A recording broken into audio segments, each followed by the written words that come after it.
Good morning my dear students. आज का जो क्वेश्चन है ये भी बहुत इंपॉर्टेंट है। क्वेश्चन है derive an expression for electric field intensity eight A point lying on the equatorial line. कल हमने किया था एक्सियल लाइन, आज है equatorial line of an electric dipole. ठीक है बेटा, सबसे पहले आप लोगों को बताना है इक्वेटोरियल लाइन है क्या। इक्वेटोरियल लाइन, फिर क्वेश्चन को मैं समझाता हूं। पहले हम देखेंगे इक्वेटोरियल लाइन होती क्या है। ठीक है बेटा, इधर देख लीजिए, अगर ये माइनस क्यू चार्ज है, ठीक है बेटा, ये प्लस क्यू चार्ज है और ये अगर एक्सटेंड की जाती है, इस लाइन को हम बोलते हैं एक्सियल लाइन। ठीक है बेटा, ये मिड पॉइंट है इलेक्ट्रिक डायपोल का, मान लीजिए ओ है। अब समझ लीजिए, a line perpendicular to the axial line, ये हॉरिजॉन्टल लाइन जो है ये एक्सियल लाइन है, ये एक्सियल लाइन है। A line perpendicular to the axial line and passes through the center of an electric dipole, जो सेंटर से पास होके जाएगी उसको बोलते हैं इक्वेटोरियल लाइन। अगर बेटा ये एक्सियल लाइन है, एक ऐसी लाइन जो इसको परपेंडिकुलर होगी लेकिन सेंटर से पास हो जाएगी, उसको बोलते हैं इक्वेटोरियल लाइन। फिर से बता रहा हूं बेटा, a line perpendicular to the axial line which passes through the center of an electric dipole, center of the electric dipole AB है। AB एक इलेक्ट्रिक डायपोल है, एक ऐसी लाइन जो परपेंडिकुलर होगी एक्सियल लाइन को, हॉरिजॉन्टल लाइन को, लेकिन पास होनी चाहिए centre of the electric dipole. Centre of the electric dipole O है, इसको बोलते हैं बेटा इक्वेटोरियल लाइन। इक्वेटोरियल लाइन इसी लाइन को बोलते हैं, लेकिन इसमें एक कंडीशन है, कहां से पास होनी चाहिए? सेंटर से। क्या ये वाली लाइन एक्सियल लाइन है? ये वाली लाइन इक्वेटोरियल लाइन नहीं है, ये वाली लाइन इक्वेटोरियल लाइन नहीं है, ये वाली लाइन इक्वेटोरियल लाइन नहीं है, ना ये लाइन इक्वेटोरियल है, ना ये लाइन इक्वेटोरियल है, ना ये लाइन। ये तीनों तो परपेंडिकुलर है लेकिन centre of the electric dipole से पास नहीं हो रही है। Centre of electric dipole O है, ये नेसेसरी कंडीशन है। इसलिए a line which is perpendicular to the axial line but passes through the centre of an electric dipole is called equatorial line. ठीक है बेटा, अब ये है इक्वेटोरियल लाइन। अब क्वेश्चन क्या है? क्वेश्चन आप लोगों को मैं समझाता हूं,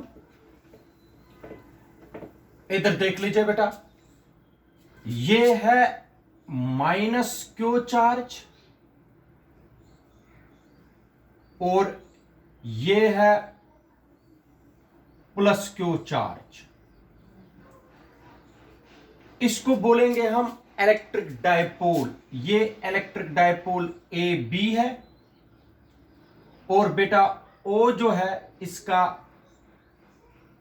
सेंटर है O। ठीक है, O सेंटर है, आप सबको पता है, मिड पॉइंट है। अगर a line which is perpendicular to the axial line, एक ऐसी लाइन जो परपेंडिकुलर होगी एक्सियल लाइन को, हॉरिजॉन्टल लाइन को परपेंडिकुलर होगी, ये 90 डिग्री का एंगल यहां से भी बनाते हैं, यहां से भी बनाते हैं, इसको बोलते हैं equatorial line. A line perpendicular to the axial line passes through the centre of an electric dipole is called an equatorial line. अब देखो क्वेश्चन क्या है बेटा, इस इक्वेटोरियल लाइन पर पॉइंट P है। पॉइंट P बेटा आर की दूरी पर है सेंटर से। किस दूरी पर है बेटा? आर की दूरी पर है। आपको बताना है इस पॉइंट पी पर कितनी इलेक्ट्रिक फील्ड इंटेंसिटी आएगी इन दोनों चार्जेस की वजह से। इसका मतलब इन दोनों चार्जेस का मतलब हो गया इलेक्ट्रिक डायपोल की वजह से। What is the question? P is a point which lies on the equatorial line of an electric dipole. P एक ऐसा पॉइंट है जो लाई करता है इक्वेटोरियल लाइन पर। इक्वेटोरियल लाइन किसकी होती है? Electric dipole A B. आप लोगों को बताना है इस पॉइंट P पर कितनी इलेक्ट्रिक फील्ड इंटेंसिटी है इन दोनों चार्जेस की वजह से। दोनों चार्जेस का मतलब इलेक्ट्रिक डायपोल की वजह से। What is now question? We have to derive an expression for electric field intensity at point P which lies on equatorial line. This is the equatorial line which lies on equatorial line at which we have to calculate electric field intensity. Total electric field intensity निकालनी है P पर, इस charge की वजह से भी और इस चार्ज की वजह से भी। ठीक है बेटा? This is question. नाउ आप लोगों को एक चीज मैं बताता हूं। सबसे पहले आप लोगों ने क्या किया बेटा? इलेक्ट्रिक डायपोल लिया ए बी, जिसकी लेंथ कितनी होती है? 2L। यहां से यहां तक L है बेटा, और इसके आगे भी L है। ठीक है बेटा? आप लोगों ने एक इक्वेटोरियल लाइन बनाई, परपेंडिकुलर लाइन, इस पर P रखा। कितनी डिस्टेंस पर? R की डिस्टेंस पर। आप लोगों को कैलकुलेट करना है P पर कितनी इलेक्ट्रिक फील्ड इंटेंसिटी आएगी। ठीक है बेटा? आप लोगों को क्या करना है? ज्वाइन कर दीजिए AP और ज्वाइन कर दीजिए PB। ज्वाइन कर दीजिए PB। ठीक है बेटा? ये डिस्टेंस यहां से ऊपर तक है बेटा R। ठीक है? क्या किया आप लोगों ने? AP को ज्वाइन किया, फिर BP को ज्वाइन किया। अब समझो, ये डिस्टेंस है AB AO is equal to OB is equal to L। दोनों L है। OP is equal to R। OP R है। ठीक है बेटा? This is angle theta. ये भी एंगल थीटा है। ठीक है बेटा? यहां तक ठीक है? अब इन ट्रायंगल AOP मिल रहा है। ट्रायंगल AOP राइट एंगल, ये 90 डिग्री का एंगल है, ये वाला 90 डिग्री का एंगल है ये। इन ट्रायंगल AOP यूजिंग PGT लगा दीजिए, पाइथागोरस थ्योरम। शाबाश बेटा। AOP में AP का स्क्वायर इज इक्वल टू, शाबाश बेटा, OP का स्क्वायर प्लस AO का स्क्वायर। ये नोट करके हम रखते हैं। AP का square is equal to OP का स्क्वायर प्लस AO का स्क्वायर। हो गया AP का square is equal to R square plus L square. OP है R, AO है L। हो गया R square plus L square. ये हमने निकाल के रखा बेटा। यहां पर AP किसके बराबर हुआ बेटा? स्क्वायर रूट जाएगा यहां पर, root of R square plus L square. ये AP कितना आया बेटा? Root of R square plus L square. ठीक है बेटा, ये डिस्टेंस AP। सिमिलरली BOP में, इन ट्रायंगल BOP, BP का स्क्वायर भी क्या आएगा बेटा, रूट BP का स्क्वायर आएगा R square plus L square, और BP आएगा root of R square plus L square. ये बेटा नोट करके रखना है, ये भी आ गया, BP भी आ गया root of R square plus L square. ठीक है बेटा, ये मैथमेटिक्स मैंने यहां पर निकाल के रखा, आएगा करना यहां तक ट्रायंगल में। अब देख लीजिए, अब है स्टेप फर्स्ट। स्टेप फर्स्ट कल की तरह बराबर, कल वाले स्टेप्स एक्शन लाइन वाले क्वेश्चनों की तरफ स्टेप्स है। मैग्नीट्यूड ऑफ, पहले 1 मिनट पहले आप लोगों को पता होना चाहिए, पहले हम देखेंगे -q चार्ज की वजह से इलेक्ट्रिक फील्ड इंटेंसिटी P पर कितनी आ रही है, फिर देखेंगे +q चार्ज की वजह से P पर कितनी इलेक्ट्रिक फील्ड इंटेंसिटी आएगी, फिर हम नेट निकालेंगे कल की तरह। शाबाश बेटा। Step first, magnitude of electric field intensity at P due to -q charge at A, due to -q charge at A, बता दीजिए। शाबाश बेटा। मैग्नीट्यूड होगा, आप सबको पता है, मैग्नीट्यूड हो गया E1 vector is equal to 1/4 pi epsilon naught. कल की तरह बेटा, magnitude of -q formula divided by r का स्क्वायर होता है, हो गया AP का स्क्वायर, क्योंकि जो इलेक्ट्रिक फील्ड इंटेंसिटी वाली फॉर्मूला होती है वो होती है E is equal to 1/4 pi epsilon naught Q upon R square.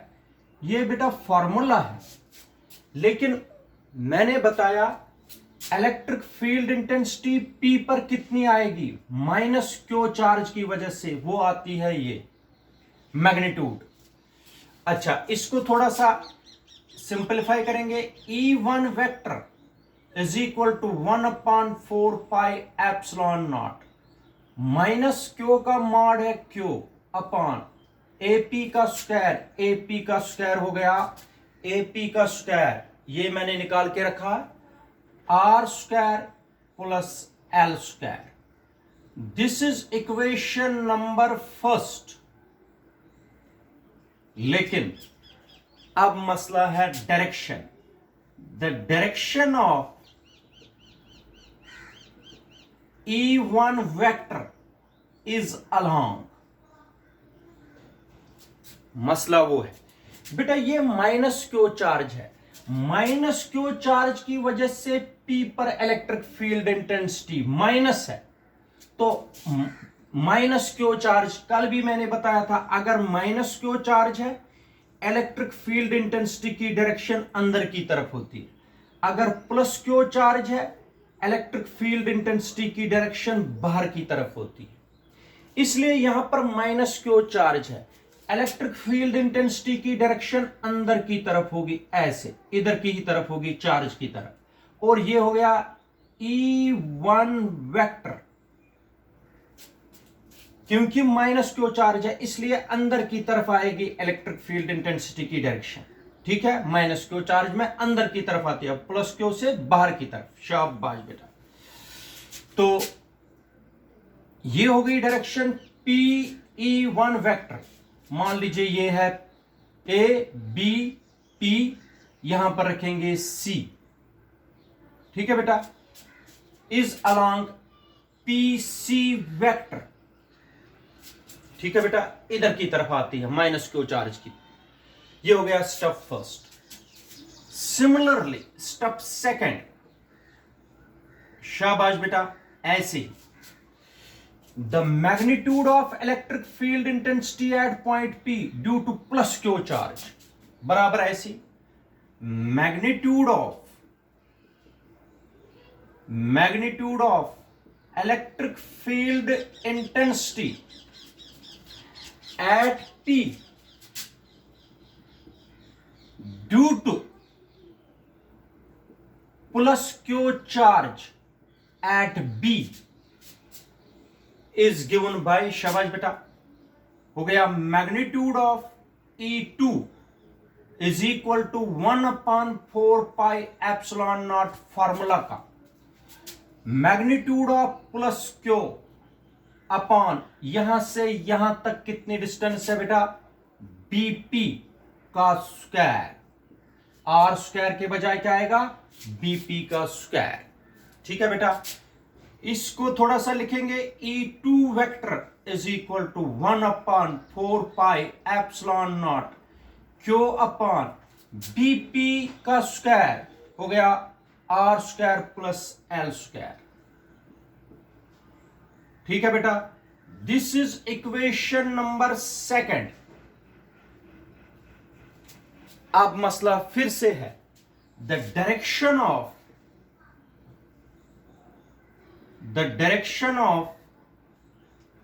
E2 vector is along.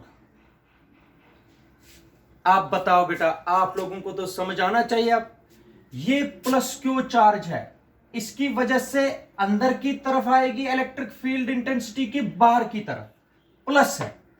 Plus q charge के वक्त इलेक्ट्रिक फील्ड इंटेंसिटी कहां की तरफ होगी, बाहर की तरफ, ना के अंदर की तरफ। यह हमने रिप्रेजेंटेशन में किया है, प्लस क्यू चार्ज की वजह से बाहर, माइनस क्यू चार्ज की वजह से अंदर। तो प्लस क्यू चार्ज की वजह से magnitude of electric field intensity at P, जो डायरेक्शन है इसकी E2 की डायरेक्शन बेटा, वो बाहर की तरफ होगी ऐसे। ये हो गया E2 वेक्टर, मान लीजिए PC लिखा था, ये PD है। ठीक है बेटा, direction of E2 vector is along PD vector. समझ आया बेटा, याद रखा? तो मैं आप लोगों को फिर से बताता हूं, माइनस क्यू चार्ज की वजह से इलेक्ट्रिक फील्ड इंटेंसिटी की डायरेक्शन इधर की तरफ होगी, प्लस क्यू चार्ज की वजह से डायरेक्शन इधर की तरफ होगी, आगे की तरफ। ठीक है बेटा, याद रखिए। तो ये चीजें आप लोगों को पता होनी चाहिए। ये वाला पोर्शन मैं मिटाता हूं क्योंकि आगे बढ़ना है। आप बताओ मुझे, दो इलेक्ट्रिक फील्ड इंटेंसिटीज है, एक इधर की तरफ है, एक इधर की तरफ है। ठीक है बेटा, दिस इज E1 वेक्टर और ये है E2 वेक्टर। कल देखो क्या था बेटा, कल के क्वेश्चन में एक इलेक्ट्रिक फील्ड इंटेंसिटी यहां से थी, दूसरी यहां से थी, E2। कल दोनों एक ही स्ट्रेट लाइन पर थे, लेकिन अलोंग अपोजिट डायरेक्शन। आप लोगों ने कल वाले एक्शन लाइन वाले क्वेश्चन में क्या किया था, E2 माइनस E1 निकाला था नेट। लेकिन आज तो ऐसा नहीं है, एक यहां से है, एक यहां से। इसलिए स्टेप थर्ड में देखो क्या करेंगे। स्टेप थर्ड इधर देखो बेटा, हम रेजोल्यूशन करेंगे वेक्टर्स का। क्या करेंगे बेटा, रिजल्टेंट बनाने के लिए हम रिजॉल्व करेंगे वेक्टर्स का। इधर देखो, रिजॉल्व करेंगे, resolve E1 vector into two rectangular components.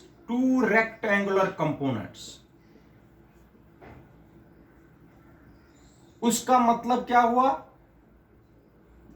इस E1 को रिजॉल्व कर दीजिए टू रेक्टेंगुलर कंपोनेंट्स में। इधर देखो, ये सेंटर में आना चाहिए, ये वाला रिजॉल्व करेंगे। एक इसका कंपोनेंट इधर से आएगा, एक इधर से आएगा। ये और ये 90 डिग्री होने चाहिए, ये वाले दो, ये और ये। E1 को रिजॉल्व करेंगे टू रेक्टेंगुलर कंपोनेंट्स में, कर दिया मैंने रिजॉल्व। ठीक है बेटा, इसको मैं यहां पर 1 मिनट, ये एक कंपोनेंट E का बनेगा, ये दूसरा कंपोनेंट। अगर ये थीटा है, ये थीटा है, शाबाश बेटा, ये कौन सा कंपोनेंट बनेगा, आपने 11th में पढ़ा, तब बनेगा ये E1 cos थीटा, ये मैग्नीट्यूड होता है। ये क्या बनेगा, E1 sin थीटा, क्योंकि जिसके साथ थीटा होता है वो cos कंपोनेंट, जिसके साथ थीटा नहीं होता वो sin कंपोनेंट। इस तरह रिजॉल्व करेंगे E1 वेक्टर को। इसी तरीके से E2 वेक्टर ऐसे है, E2 वेक्टर को भी रिजॉल्व करना पड़ेगा। कितने कंपोनेंट्स में, 2 कंपोनेंट्स में, एक इधर से आएगा, एक ऊपर से जाएगा, ऐसे। अगर ये थीटा है, ये कौन सा कंपोनेंट बन गया, E2 cos थीटा, ये थीटा है। ये कौन सा कंपोनेंट बन गया, E sin थीटा। वो मैं बताऊंगा कैसे थीटा किसके साथ आएगा। इसका मतलब E1 भी रिजॉल्व कर दिया टू रेक्टेंगुलर कंपोनेंट्स में, E2 भी रिजॉल्व कर दिया टू रेक्टेंगुलर कंपोनेंट्स में। अब यही डायग्राम में करना पड़ेगा, यही चीजें डायग्राम में करेंगे। शाबाश बेटा, जरा बता दीजिए, E1 को रिजॉल्व कर दीजिए पहले। E1 को जब रिजॉल्व करेंगे बिल्कुल इस तरीके से, एक कंपोनेंट तो इस पर आएगा, एक कंपोनेंट इस पर, ठीक है बेटा, दूसरा कंपोनेंट इस पर आएगा, ये आ गया दूसरा कंपोनेंट। अगर ये पी आर है, सी भी आया, डी भी आया, ई तो है, ये मान लीजिए पी एफ है, ठीक है बेटा। अब इधर सुनो पहले, अब थीटा ढूंढना है, ये थीटा है, ये भी थीटा है। क्यों है थीटा, ये अल्टरनेट एंगल्स है, थीटा और ये भी theta, these two angles are alternate angles, इसलिए theta is equal to this angle is equal to this angle. अब ये वाला अगर थीटा बन गया तो ये वाला कंपोनेंट कौन सा बनेगा, कॉस, ये वाला कंपोनेंट कौन सा बनेगा, साइन। शाबाश बेटा, इसको क्या लिखोगे, ये इस वाले कंपोनेंट को E1 cos थीटा।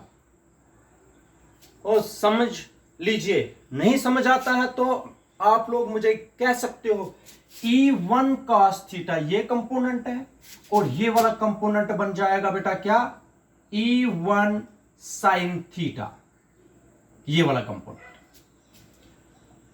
इसलिए जब रिजॉल्व करेंगे टू रेक्टेंगुलर कंपोनेंट्स में E1 को, पहला कंपोनेंट क्या आएगा बेटा, first component E1 cos theta along PR vector, E1 cos theta along PR vector. Second E1 sin theta along PF vector. समझ आया बेटा, ये हमने रिजॉल्व कर दिया इसको। अगर हम रिजॉल्व नहीं करेंगे तो इन दोनों का रिजल्टेंट ही नहीं निकलेगा, ठीक है। अब सिमिलरली रिजॉल्व E2 वेक्टर, अब E2 वेक्टर को into two rectangular components, into two rectangular components.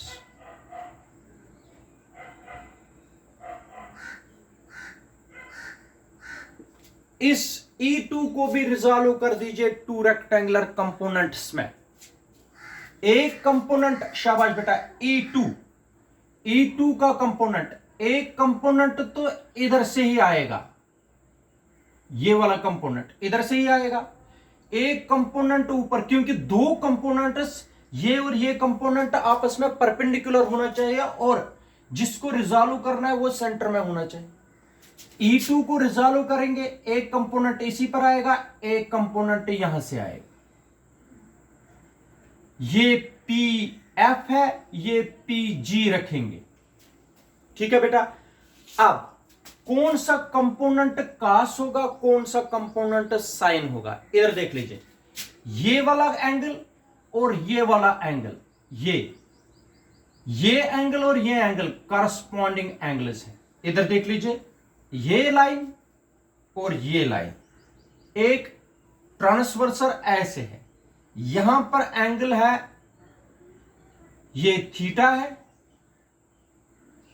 ठीक है बेटा, ये और ये इस तरीके से, ये एंगल और ये एंगल, ठीक है बेटा, ये कौन से एंगल होते हैं? Corresponding angles. तो कॉरस्पॉन्डिंग एंगल्स ये दो एंगल्स हैं, तो इसलिए ये एंगल दो भी बराबर है, ठीक है बेटा, हो गया ये भी। अब अगर ये थीटा है, ये वाला एंगल, तो कौन सा कॉस है? ये वाला कॉस हो गया, फिर से E2 कॉस थीटा, ये वाला, ये थीटा है एंगल, ये आ गया E2 कॉस थीटा, इसका कंपोनेंट इसी पर आ गया, और यहां से आएगा E2 साइन थीटा, ठीक है बेटा। रिजॉल्व करेंगे, फर्स्ट कंपोनेंट कौन सा आ गया बेटा? E2 cos theta along, E2 cos theta किसके अलॉन्ग है? PR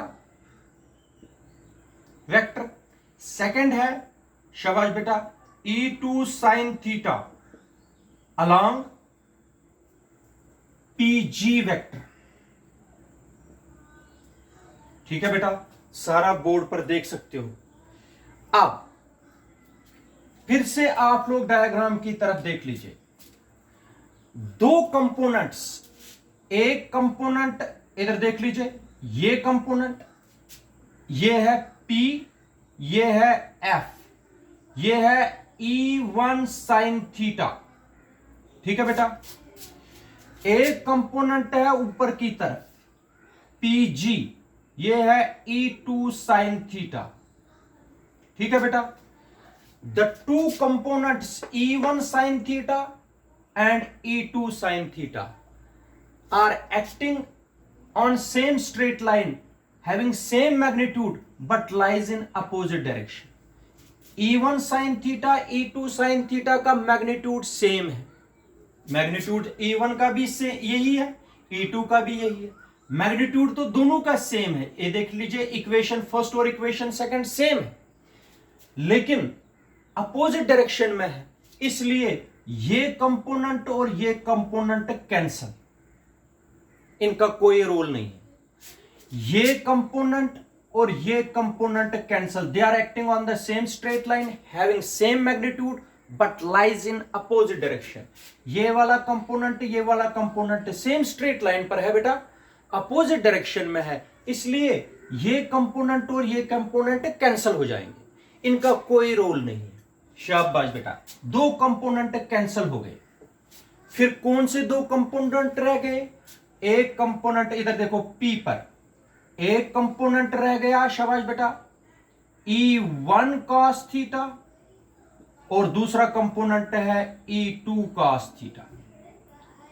both the components are acting on the same straight line, same straight line में है, अपोजिट में नहीं है। Both the components are acting on the same straight line in the same direction, इसलिए ये दोनों कंपोनेंट्स क्या हो जाएंगे? कैंसल हो जाएंगे, सब्ट्रैक्ट हो जाएंगे कि ऐड हो जाएंगे? ये ऐड हो जाएंगे, क्योंकि सेम स्ट्रेट लाइन पर है, सेम डायरेक्शन में। कल अपोजिट डायरेक्शन में थे, इसलिए सब्ट्रैक्ट हो गए, आज सेम डायरेक्शन में है, इसलिए इनका जो net resultant electric field intensity हो जाएगी वो इनका एडिशन होगा, क्योंकि दोनों कंपोनेंट E1 cos थीटा और E2 cos theta, they are acting on the same straight line in the same direction, therefore they gets added. इसलिए बेटा याद रखिए, यहां पर बता रहा हूं, स्टेप फोर्थ है बेटा, magnitude of net electric field intensity, net का मतलब total, magnitude of net electric field intensity at P due to both the charges is दोनों चार्जेस की वजह से जो नेट इलेक्ट्रिक फील्ड इंटेंसिटी, ये दो कंपोनेंट छोड़ दीजिए, E1 E2 को तो रिजॉल्व कर दिया, इनको भी छोड़ दीजिए, ये दो कंपोनेंट्स ऐड होते हैं, इसलिए जो मैग्नीट्यूड है नेट इलेक्ट्रिक फील्ड इंटेंसिटी का हो गया magnitude of E is equal to, शाबाश बेटा, एक इसका कंपोनेंट है हो गया magnitude of E1 cos theta हो गया ये, plus magnitude of E2 cos theta हो गया ये, दोनों का एडिशन हो गया नेट इलेक्ट्रिक फील्ड इंटेंसिटी। अब बता दीजिए बेटा कितनी net electric field intensity P पर है दोनों चार्जेस की वजह से, E1 cos theta plus E2 cos theta, वो आ गया ये हो गया net electric field intensity at point P due to both the charges are due to electric dipole. This is equation number 3। ठीक है बेटा, ये दो कंपोनेंट्स कैंसल, ये दो कंपोनेंट्स ऐड, इसलिए net electric field intensity at point P due to minus q and due to plus q charge is E1 cos theta plus E2 cos theta. ठीक है बेटा, यहां तक समझ आया। अब E1 का वैल्यू और E2 का वैल्यू, E1 का वैल्यू इक्वेशन फर्स्ट से लाएंगे, E2 का वैल्यू इक्वेशन सेकंड से लाएंगे, थर्ड इक्वेशन में सब्स्टिट्यूट करेंगे using first and second equation in third. बता बेटा, इक्वेशन फर्स्ट और सेकंड को थर्ड में लगा दीजिए, देखते हैं क्या बनेगी इक्वेशन। शाबाश, नेट इलेक्ट्रिक फील्ड इंटेंसिटी हो गई E,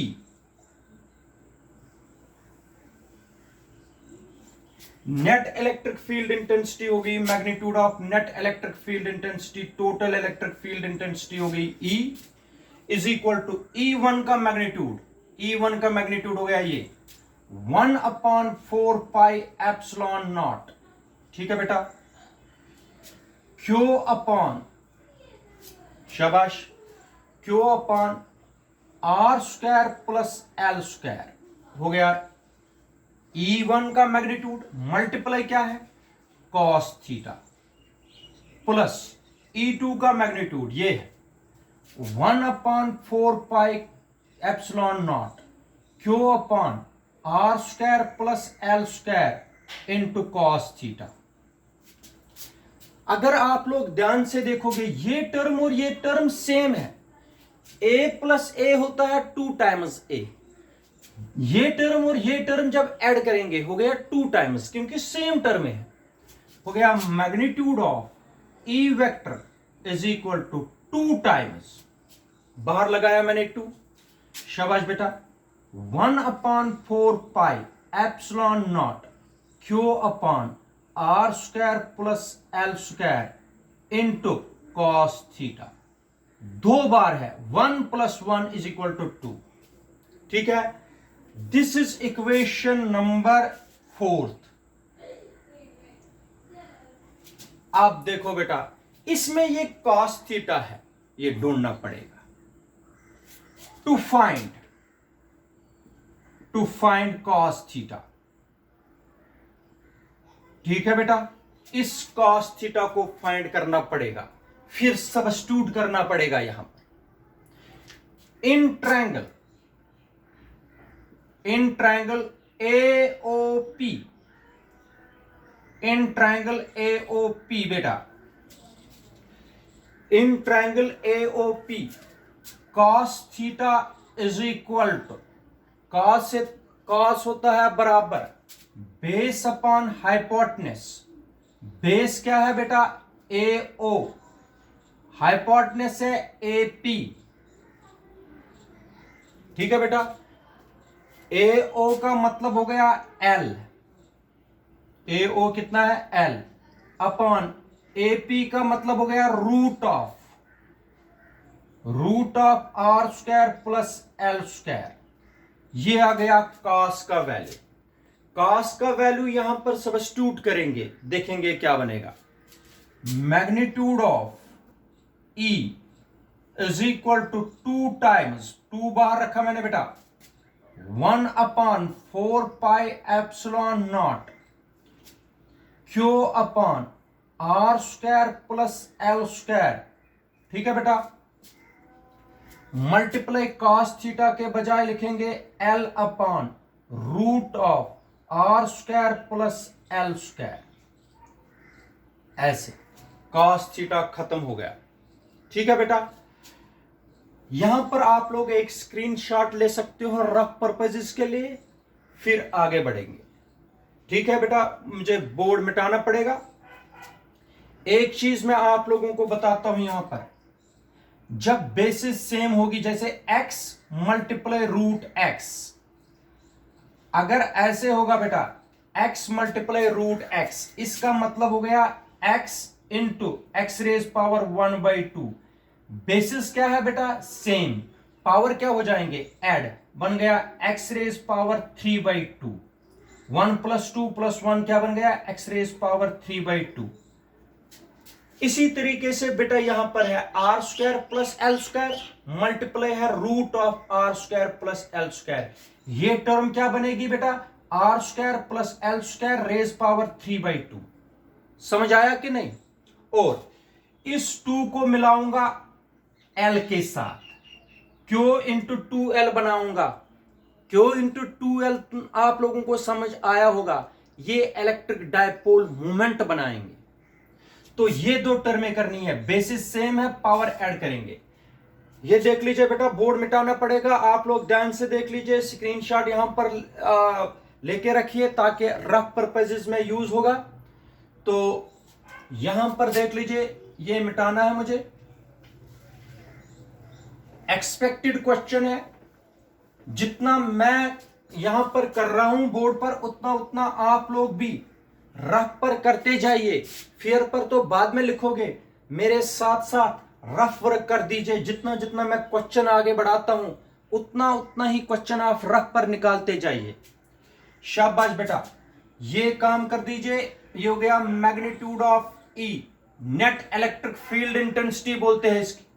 net total electric field intensity at point P due to both the charges कितना आएगा, इस 2 को इसके साथ मिलाएंगे, हो गया 1/4 pi epsilon not Q into, ये जो 2 है एल के साथ मैंने मिलाया, जो यहां पर 2 था एल के साथ मिलाया, अपॉन, शाबाश बेटा, बेसिस सेम, पावर ऐड हो जाएंगे, हो गया R square plus L square raise power 3/2। ठीक है बेटा, दिस इज इक्वेशन नंबर 4, ये है 5th। ठीक है बेटा, बेसिस सेम, पावर ऐड कर दिए, 2 को मिलाया एल के साथ, but Q into 2L, Q into 2L होता है magnitude of P। Magnitude of P को बोलते हैं electric dipole movement. Electric dipole movement, शाबाश बेटा, electric dipole movement Q into 2L। तो क्या आएगा, E is equal to 1/4 pi epsilon naught magnitude of P upon R square plus L square raise power 3/2। ठीक है बेटा, ठीक है। कल की तरह if R is far greater than L, अगर ये पॉइंट P बहुत दूर रखा, मान लीजिए यहां पर R इतना बड़ा है, L तो बहुत छोटा है, L तो वेरी स्मॉल है एज कंपेयर टू R। अगर if R is far greater than, ये R जो है यहां से ये बहुत ही बड़ा होगा as compare to L, then ये सपोजिशन है R square plus L square is approximately equal to R square.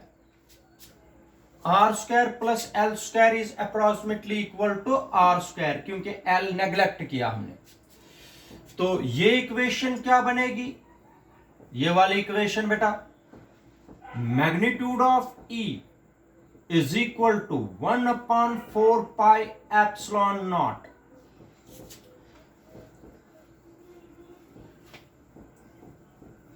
शाबाश बेटा। Magnitude of P upon R square, L square तो नेग्लेक्ट कर दिया, रेज पावर 3/2, 2 और 2 कैंसल हो गया। Magnitude of E is equal to 1/4 pi epsilon naught magnitude of P upon R cube. बेटा this is required expression for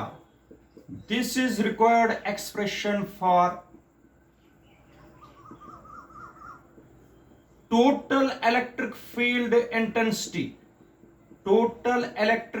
intensity at P lying on the equatorial line। कल के और आज के question में थोड़ा सा फर्क है। एक्शन लाइन पर यहां पर 2 आता है, यहां पर 2 नहीं आता है, याद रखे बेटा। ये हो गया expression for electric field intensity at point P due to both the charges, due to electric dipole. कितना आ रहा है? 1/4 pi epsilon naught magnitude of P upon R cube. इसका मतलब हो गया इलेक्ट्रिक फील्ड इंटेंसिटी का मैग्नीट्यूड, इसको inversely proportional to R cube भी रख सकते हैं। ऐसे जितनी जितनी डिस्टेंस आर बढ़ता जाएगा इलेक्ट्रिक फील्ड इंटेंसिटी कम कम होती जाएगी।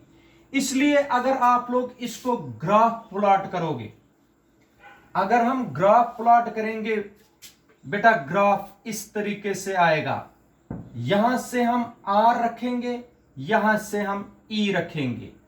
जितनी जितनी डिस्टेंस बढ़ती जाएगी इलेक्ट्रिक फील्ड इंटेंसिटी भी कम कम होती जाएगी। ऐसे ग्राफ आएगा। जितनी जितनी डिस्टेंस बढ़ती जाएगी ई कम कम होता जाएगा। याद रखे बेटा। इस इक्वेशन को हम ऐसे भी लिख सकते हैं simply, E is equal to, mod के बगैर भी लिख सकते हैं, 1/4 pi epsilon naught P upon R cube, simply numerical purposes के लिए। This is required expression for electric field intensity at point P lying on the equatorial line. याद रखना आज किस पर है? Equatorial line. कल कहां किया था हमने? एक्शन लाइन पर। बेटा इस क्वेश्चन को और कल वाले क्वेश्चन को रफ पर जरूर निकालना, ठीक है बेटा। तो this is required expression for electric field intensity. Hope करता हूं कि आप सबको ये समझ आया होगा। ये क्वेश्चन बड़ा ही इंपॉर्टेंट क्वेश्चन है।